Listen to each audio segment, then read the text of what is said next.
6 marks எடுத்துடலாம். அப்ப இந்த பார்ட் பொறுத்த வரைக்கும் இந்த 14 மார்க் எடுக்கிறதுக்கு இப்படிதான் நீங்க ப்ரிப்பேர் பண்ணணும். சரியா? ஏதாவது ஒரு 4 போயமுடைய அப்ரிசியேஷன் ஃபிகர் ஆஃப் ஸ்பீச் படிங்க.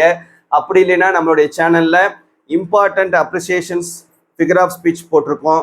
அதை நீங்க தரவா படிச்சீங்கன்னா கூட போதும். ரெண்டுல ஏதாவது ஒரு மெத்தடை ஃபாலோ பண்ணிக்கிறீங்க. செக்ஷன் 2ல 3x2 6 மார்க்ஸ் எடுக்கிறதுக்கு voice, simple, compound, complex, if close உங்க டெக்ஸ்ட் புக்ல எக்ஸசைசஸ் கொடுத்துருக்கோம். ரூல்ஸை பார்த்துட்டு அந்த எக்ஸசைசஸ் ஒர்க் அவுட் பண்ணி பார்த்துருங்க. அந்த மாடல்ல நமக்கு கொஸ்டின் வந்து கேட்டுருவாங்க. சரியா? Next part 3. இந்த 7x4 7x3 21 மார்க்ஸ் நமக்கு மொத்தம் 3 செக்ஷனா கேட்பாங்க. செக்ஷன் 1 வந்து நமக்கு 2x3 6 மார்க்ஸ் ERC கேட்பாங்க. Question number 31, 32, 33. இதுக்கு முன்னால ப்ரீவியஸ் இயர்னுடைய கொஸ்டின் பேப்பர்ஸ்லாம் நம்ம பார்த்தோம்னா ஒவ்வொரு போயம்லையும் புக் பேக்ல இருக்கக்கூடிய ERCல இருந்து தான் நமக்கு கேட்குறாங்க. 3ல குறைஞ்சது 2வது புக் பேக்னுடைய ERC கேட்டுறாங்க.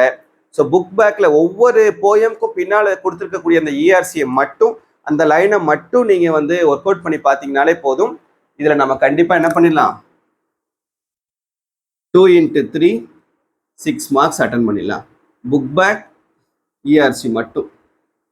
ஏன்னா ஒவ்வொரு போயம்லையும் 20 லைன் 30 லைன், சில போயம்லாம் பார்த்தீங்கன்னா 50 லைன்லாம் இருக்கும். இப்போ அதெல்லாம் நம்ம ஞாபகம் வச்சுக்கிட்டு இருக்க தேவையில்லை. ஸோ நம்ம புக் பேக்ல ஒவ்வொரு போயமுக்கு பின்னாலேயும் ERCக்குன்னு ஒரு 2-3 லைன்ஸ் கொடுத்துருப்பாங்க. அந்த 2-3 லைன்ஸை நம்ம தரவா பார்த்துக்கிட்டாலே போதுமானது.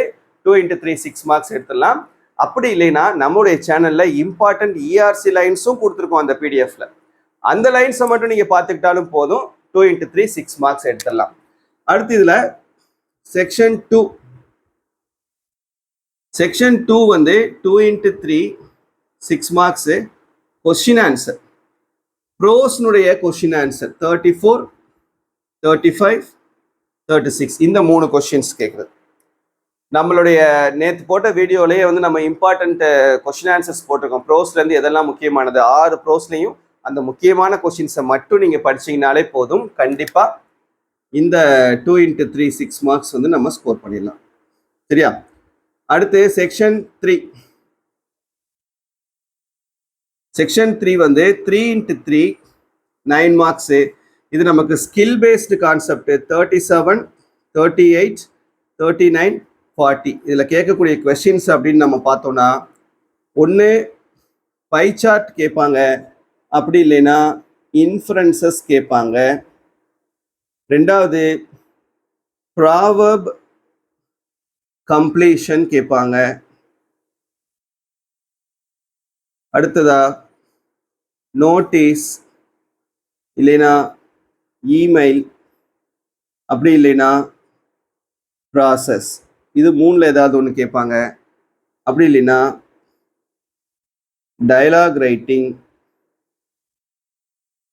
ஆர் ஸ்லோகன் ரைட்டிங் கேட்பாங்க. இந்த கான்செப்ட்ஸ் தான் இதுல வரக்கூடியது. கண்டிப்பா இதுல ஒன்று இருக்கும்.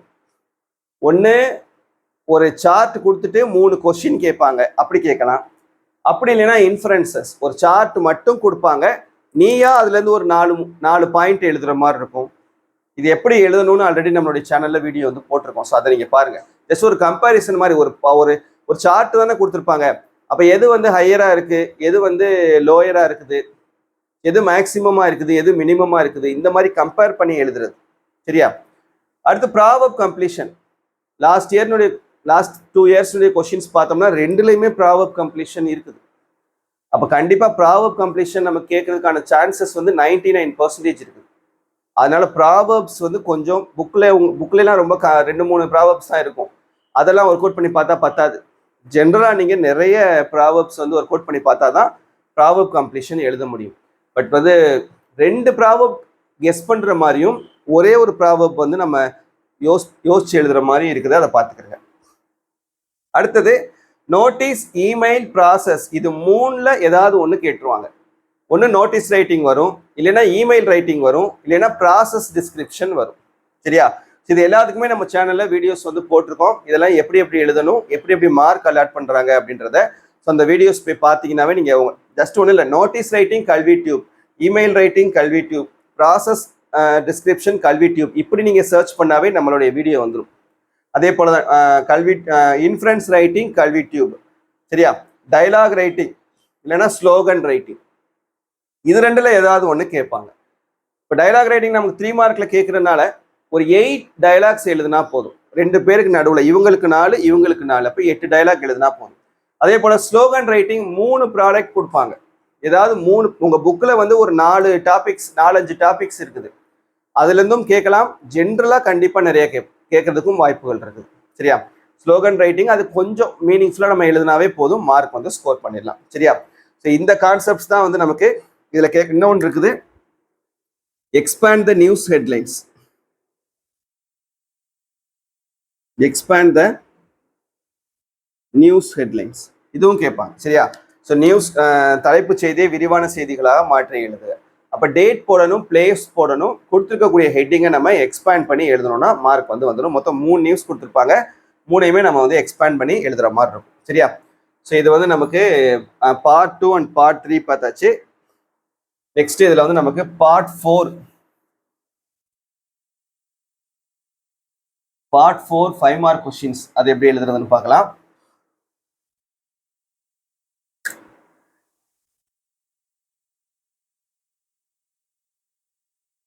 ஸோ பார்ட் 4 வந்து 7 into 5 35 மார்க்ஸ். இந்த 35 மார்க்ஸ் நம்ம எப்படி எடுக்கிறது அப்படின்னா, கொஸ்டின் நம்பர் 41ல ப்ரோஸ் பேராகிராஃப் கேட்பாங்க.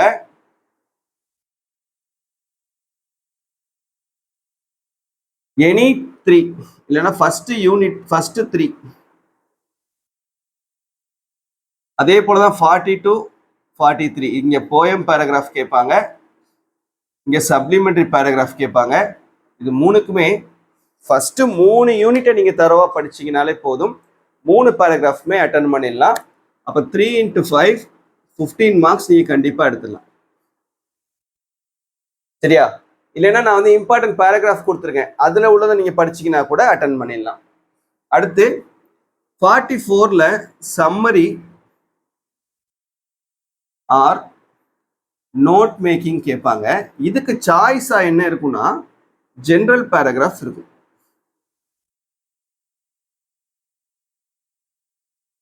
சம்மரியும் எழுதலாம், நோட் மேக்கிங்கும் எழுதலாம். நல்லா கொஸ்டினை ரீட் பண்ணி பார்த்துக்கோங்க, ரெண்டுமே இருந்தால் தான் ரெண்டுல ஏதாவது ஒன்று எழுதணும். அதுக்கு சாய்ஸா ஜெனரல் பேராகிராஃப் இருக்கும், தயவு செஞ்சு இதை அட்டன் பண்ணிடாதீங்க. ஜெனரல் பேராகிராஃப்க்கு மேக்சிமம் நமக்கு மார்க் கொடுக்க மாட்டாங்க. என்னுடைய சஜஷன் சம்மரி அட்டன் பண்ணு, இல்லைன்னா நோட்ஸ் வந்து அட்டன் பண்ணு. கொஸ்டின் நம்பர் 45 வந்து லெட்டர் ரைட்டிங். இது வந்து ஃபார்மல் இன்ஃபார்மல்னு 2 இருக்குது, சரியா. ஸோ ஃபார்மல் லெட்டர் ரைட்டிங்ல என்ன பண்ணணும்னா ஃப்ரம் எழுதணும், டு எழுதணும், சப்ஜெக்ட் எழுதணும், ரெஸ்பெக்டட் எழுதணும், அதுக்கப்புறம் பாடி ஆஃப் த லெட்டர் எழுதிட்டு தேங்க்யூ, யுவர்ஸ் ஃபெய்த்ஃபுல்லி, இந்த பக்கம் டேட்டு பிளேஸு, லாஸ்டா அட்ரஸ் அண்ட் என்வலப். இது இன்ஃபார்மல் லெட்டராக இருந்தால் டியர்னு போட்டு ஸ்டார்ட் பண்ணிருங்க. பாடி ஆஃப் த லெட்டர் எழுதணும், எழுதிட்டு yours lovingly, place, date, address and envelope. இதே ஜாப் அப்ளிகேஷனாக இருந்துச்சுன்னா இதே மாதிரி எழுதிட்டு அட்ரஸ் அண்ட் என்வலப்புக்கு முன்னால பயோடேட்டா போடணும். பயோடேட்டா போட்டுட்டு அதுக்கப்புறம் அட்ரஸ் அண்ட் என்வலப் போடணும், சரியா. இதுதான் வந்து லெட்டர் ரைட்டிங். அடுத்து கொஸ்டின் நம்பர் 46. இதில் நமக்கு எரர் ஸ்பாட் வரும். எரர் ஸ்பாட் வந்து ஈஸியா படிக்கிற மாதிரி, ஈஸியா ஞாபகம் வச்சுக்கிற மாதிரி ஷார்ட்கட் யூஸ் பண்ணி நம்ம சேனல்ல வீடியோ போட்டுருக்கோம், ஐ பட்டன்ல தரேன். ஸோ மறக்காம போய் நீங்க அதை பாருங்க. அதுக்கப்புறம் கொஸ்டின் நம்பர் 47 வந்து passage comprehension. So passage comprehension வந்து நமக்கு ஒரு பேராகிராஃப் கொடுத்துட்டு 5 கொஸ்டின் கேட்பாங்க, அது கண்டிப்பா அட்டன் பண்ணிருங்க, 5 மார்க் வாங்கிடலாம். இதுக்கு சாய்ஸா நமக்கு ஹின்ஸ் டெவலப்மெண்ட் கொடுப்பாங்க. ஹின்ஸ் டெவலப்மெண்ட் வந்து நமக்கு டாபிக் போட்டிருக்கணும், சரியா. அதுக்கப்புறம் பேராகிராஃப் வந்து 2 பேஜஸ்க்கு எழுதணும், லாஸ்டா மாரல் கொடுக்கணும். இப்படி கொடுத்தோம்னா 5 மார்க் கிடைக்கும். ஆனால் இது அட்டன் பண்ண வேணாம், பேசேஜ் காம்ப்ரிஹென்ஷனே அட்டன் பண்ணுங்க.